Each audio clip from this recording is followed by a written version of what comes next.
السلام عليكم ورحمة الله تعالى وبركاته. نتمنى يا ربي تكونوا بخير وعلى خير، وراني فرحانة بزاف لأني نلقاكم اليوم منورين في هذا الفيديو، مشرفيني بحضوركم. وجيت نبدأ بكلمة شكر من القلب، شكر كبير لكل واحدة كتبت لي تعليق وقالت أنه الوصفات اللي نقدمها ناجحين وعطات معاها نتائج مليحة. تعليقاتكم صدقوني يا البنات أنهم فرحتني ورفعت لي معنوياتي. ألف شكر لكم على تحفيزكم كذلك للناس الجدد باللي الوصفات فعلا مجربة، وعلى ضمانتكم انتوما يا البنات اللي شهدتوا لي على وصفاتي انهم ناجحين. ربي يحفظكم ويجازيكم بكل خير. ونحيي كذلك حبيباتي القدام اللي دايما واقفين معايا وعمرهم ما خذلوني، ونقول لكم مرحبا بالجدد اللي انضموا للقناة مؤخرا. نورتوني وفرحتوني، وان شاء الله تبقوا ديما معايا وتستفادوا اكثر واكثر. ما تنسوش تصلوا وتسلموا على رسول الله عليه افضل الصلاه والسلام. وكذلك نقول لكم الناس اللي مازال ما اشتركتوش في القناه، اشتركوا حبيباتي في القناه وفعلوا الجرس باش يوصلكم كل جديد. واش نقول لكم ان شاء الله باذن الله نبدا معكم الوصفه. قبل ما نبداو الوصفه ما تنسوش تصلوا وتسلموا على رسول الله عليه افضل الصلاه والسلام. كما كل مره عودتكم معايا. الوصفه اللي جبتها لكم اليوم يا البنات اللي هي وصفة قوية بزاف ومجربة، وتعالج لكم أكثر من حاجة في نفس الوقت. راح تعالج لكم الجيوب الأنفية، الناس اللي عانوا من اللي عندهم الحساسية، الحكة هذيك اللي تجي داخل الأنف، العطاس المتكرر. ومفيدة كذلك بالنسبة للناس اللي عندهم اللوز، أو كاين الناس اللي يقولوا لهم الحلاقم، كاين اللي يقولوا القراجم، كل منطقة وكيفاش. وكذلك تعاون حتى الناس اللي عانوا من الحكه هذيك اللي تجي في العينين. وكانوا بزاف بنات كتبوا لي انهم عندهم حساسيه تاع يحكوا عينيهم بصفه رهيبه. هذه الوصفه هذه اليوم اللي جبتها لكم راح تعطي معكم نتائج باذن الله من الايامات الاولى. وفوق هذا كامل راح ترفع لكم كذلك المناعه تاعكم طبيعيا، لانها وصفه طبيعيه كما تعودتوا عليها ديما. يعني وصفه راح تعالج لكم، تنظف لكم وتعالج لكم وتقوي لكم المناعه، يعني 3 في 1. نبداو على بركه الله. نمروا المكونات. هذو هما المكونات يا البنات اللي هما 2 زيوت فقط. اولا عندي هنا عندي زيت الحبه السوداء اللي كما راكم تشوفوا. هذا زيت الحبه السوداء راح يفتح لكم المجاري التنفسيه ويحسن لكم التنفس ويخفف لكم هذاك الاحتقان والالتهابات تاع الجيوب الانفيه اللي متواجده لداخل، ويقوي لكم كذلك المناعه تاعكم بشكل كبير، ويقلل حتى الشخير. الناس اللي يشخروا في الليل راح ينقص لهم الشخير. هذا الزيت الحبه السوداء اذا واظبتوا عليه راح تتهنوا ان شاء الله باذن الله من الشخير نهائي. مع هذا زيت الحبه السوداء الناتج على هذاك الشخير، الناتج على الانسداد كي يتبلع هذاك الانف هذاك من الجيوب الانفيه اللي يضغطوا عليه راح يسبب لكم هذاك الشخير. وكذلك مضاد ميكروبي طبيعي يحارب لكم الالتهابات، ويعني ما نحكي لكمش عليه، فوائد تاعو عظيمه. وهنا الزيت الثاني اللي عندي زيت السمسم. كما راكم تشوفوا زيت السمسم هذا راح يرطب لكم الانف تاعكم وينقص لكم هذاك الجفاف ويساعدكم على تنظيف الانف تاعكم من هذاك عزكم الله من هذاك المخاط، ويهدي لكم كذلك الحساسيه والتهيج داخل الخياشيم، ويقلل لكم كذلك من العطاس. الناس اللي تعطس عطاس متكرر بسبب هذيك الحساسيه هذيك راح يقلل لكم من العطاس والحكه ثاني اللي تجيكم في الانف تاعكم، والجفاف تاع الانف. كاين اللي تجيهم الجفاف، كاين اللي تجيهم الحكه، كاين اللي يجيهم العطاس متكرر.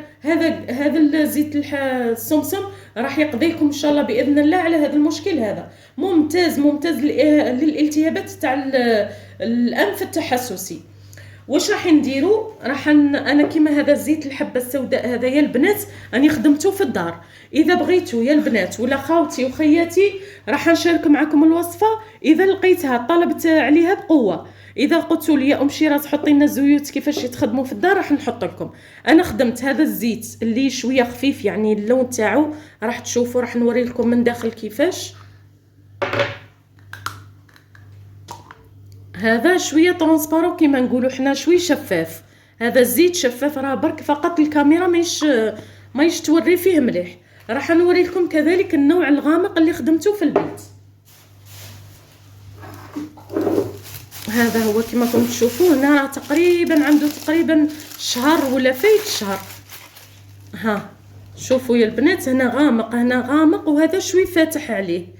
ما تستعملوش الغامق انتوما اذا رحتوا سواء شريتوه من لا فارماسي ولا شريتوه من العشاب، ما تشروش الزيوت الغامقه. على واش؟ لانها قاصحه شويه ومجهده، وراح شغل شويه تحرقكم. يعني بصراحه لازم تستعملوا الزيوت اللي تكون شويه شفافه كيما هذا الزيت هذا، ما تستعملوش الغامقين.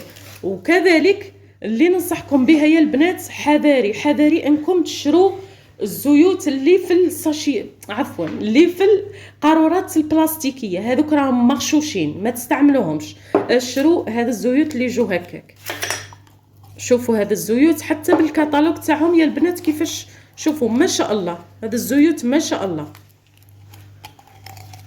شوفوا اشروا هذه القارورات الزجاجيه اللي يكونوا غامقه. على واش؟ هذه القارورات الغامقه هما اللي يحافظوا على الزيت اللي يكون لداخل، يحافظوا عليه وعلى الجوده تاعو، على كيما نقولوا حنا على مانيش عارف كيفاش نفهمها لكم. المهم يا البنات ما تشروش القارورات الشفافه، اشروا القارورات هكاكين الغامقين. كيفاش راح نستعملوا الوصفه؟ راح نوريكم يا البنات.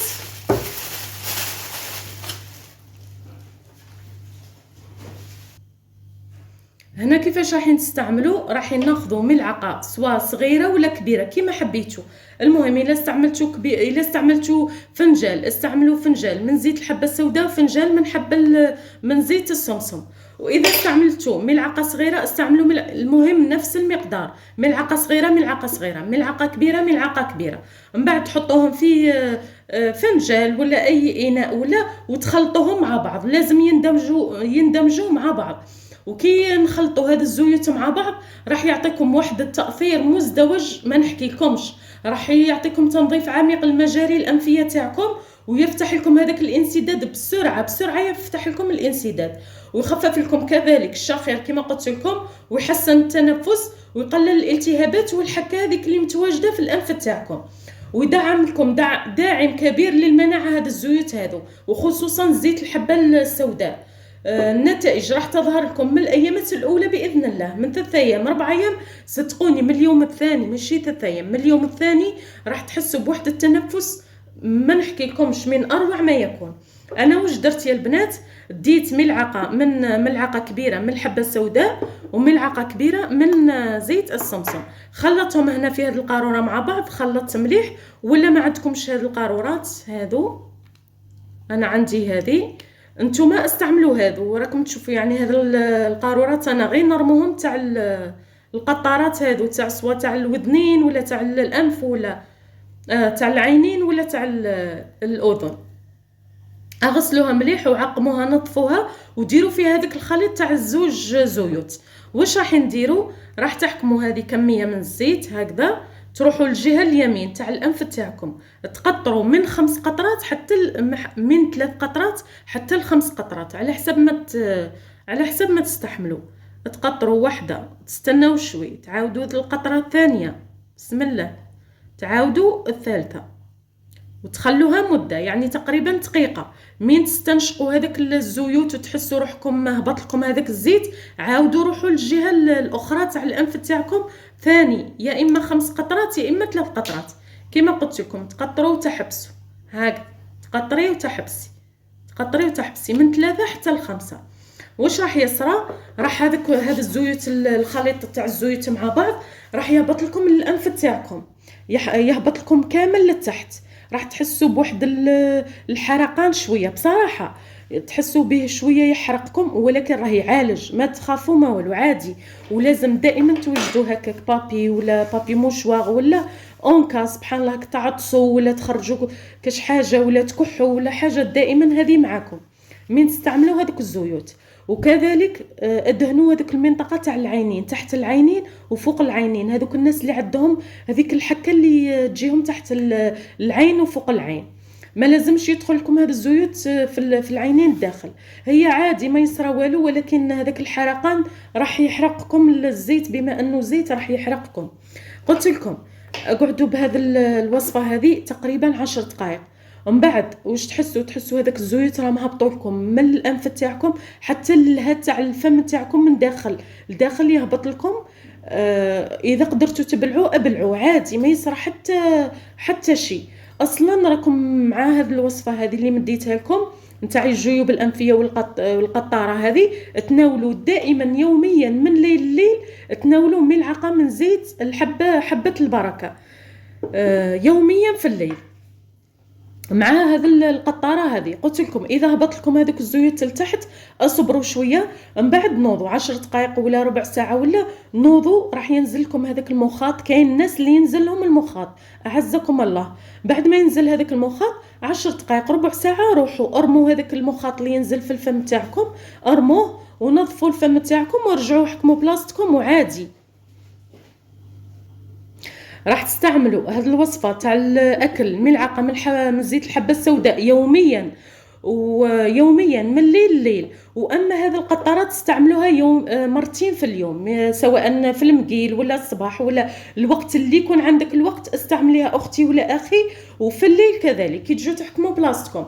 واللي نوصيكم عليها ونذكركم بها حاجه مهمه نذكركم بها، انه الوقايه هي خير من العلاج. ما تنسوش يعني ما تخلوش حتى يفوت الوقت ويتعمق لكم المرض، ومره يعني ديروا هذه العلاجات الطبيعيه. نظفوا الانف تاعكم ورفعوا المناعه تاعكم، وحافظوا على صحتكم قبل ما تتطور لكم الامور. هذه اللي نوصيكم بها. وكما قال الحديث الشريف تاع الرسول عليه الصلاه والسلام، صلوا على النبي عليه الصلاه والسلام: ان في الحبه السوداء شفاء من كل داء الا السام اللي هو الموت. يعني هنا تعرفوا باللي الدور تاع زيت الحبه السوداء ولا الحبه السوداء عندها منافع عظيمه.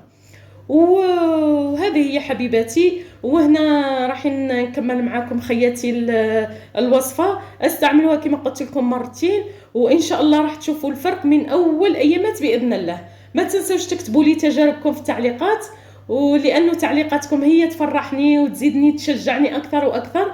ربي يشافيكم كامل ويعافيكم، ويجعل هذه الوصفة إن شاء الله سبب في راحتكم يا رب العالمين.